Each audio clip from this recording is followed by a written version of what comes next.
What if I told you there's a fundamental piece missing from everything you've ever learned about manifestation? Even if you've watched every Dr. Joe Dispenza video, practiced all the meditations, and absorbed every idea about changing your thoughts to change your life, there's a deeper mechanism at work. One that silently governs whether your desires manifest or dissolve into frustration. Today, we're going beneath the surface. This is what Dr. Joe Dispenza won't tell you, but your nervous system already knows. Dr. Joe's work is groundbreaking. He bridges neuroscience, epigenetics, and metaphysics to show how changing your thoughts and emotions can shift your biology and influence your reality. It's brilliant.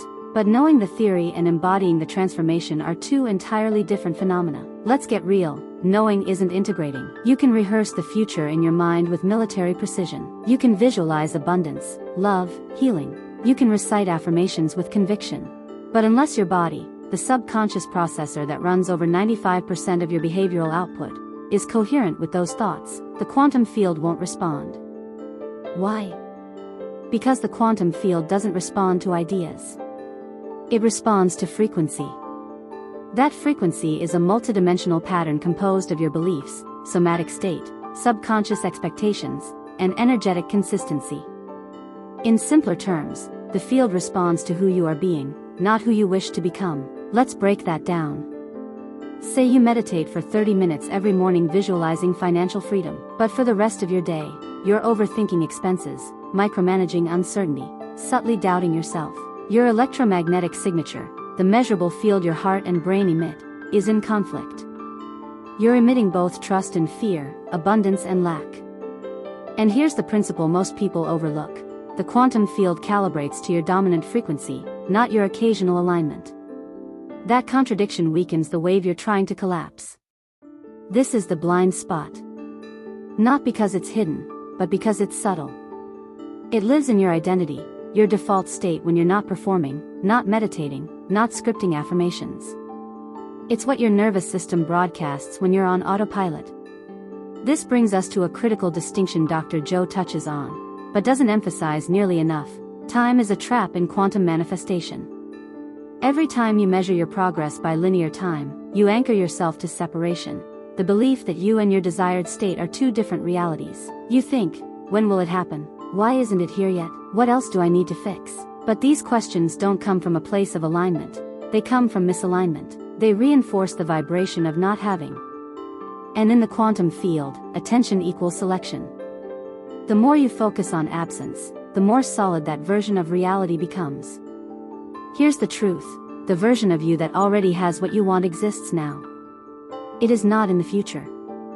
In quantum mechanics, all potential states exist simultaneously as probability waves in the field of potentiality. Your role is not to wait for that version to arrive. Your role is to match its frequency so precisely that the field has no choice but to collapse that wave into your experience. That's where most manifestation teachings fall short. They keep you looping in thought rather than anchoring into identity. But here's the shift: don't make more declarations. Make aligned decisions. Instead of saying I am becoming abundant, ask yourself, what would a person who is abundant do right now? Would they obsess over their bank account 10 times a day? Would they second guess every intuitive nudge? Would they constrict their posture and hesitate to speak up? No. They'd move differently. Speak differently. Even breathe differently. Abundance isn't a dollar amount. It's a nervous system state. That's why it's not enough to think your way there. You must regulate your somatic experience.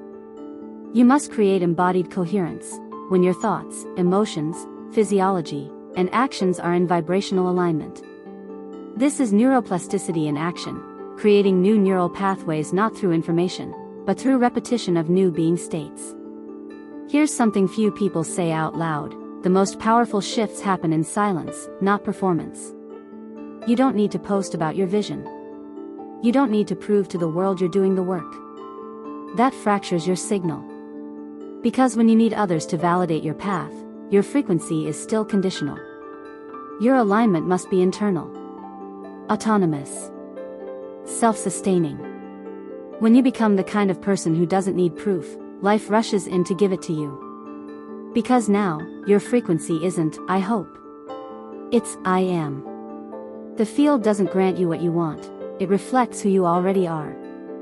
This is the missing frequency Dr. Joe's work opens the door to, but doesn't fully unpack. And understandably so. It's subtle. It's complex. And most importantly, it can't be taught. It has to be lived. So if you've been doing the meditations but still feeling stuck, pause and ask yourself, am I visualizing the future? Or inhabiting it? Because that shift changes everything. Now let's anchor this into practical action. Step 1. Identify a micro-behavior that contradicts your desired state. Maybe it's flinching at a bill. Maybe it's postponing rest. Maybe it's tightening your chest in social situations. Step 2. Replace that behavior with a signal that matches your chosen identity. It doesn't have to be dramatic. It just has to be felt. This is quantum embodiment. And the body never lies. The more often you act as the version of you who already has the thing, the less resistance the quantum field encounters when mirroring that version back. Because coherence isn't an idea.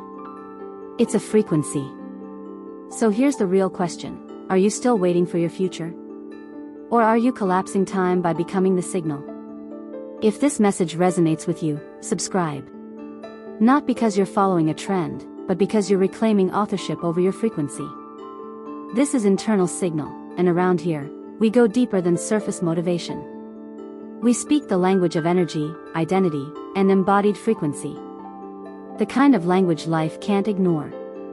And neither can the quantum field.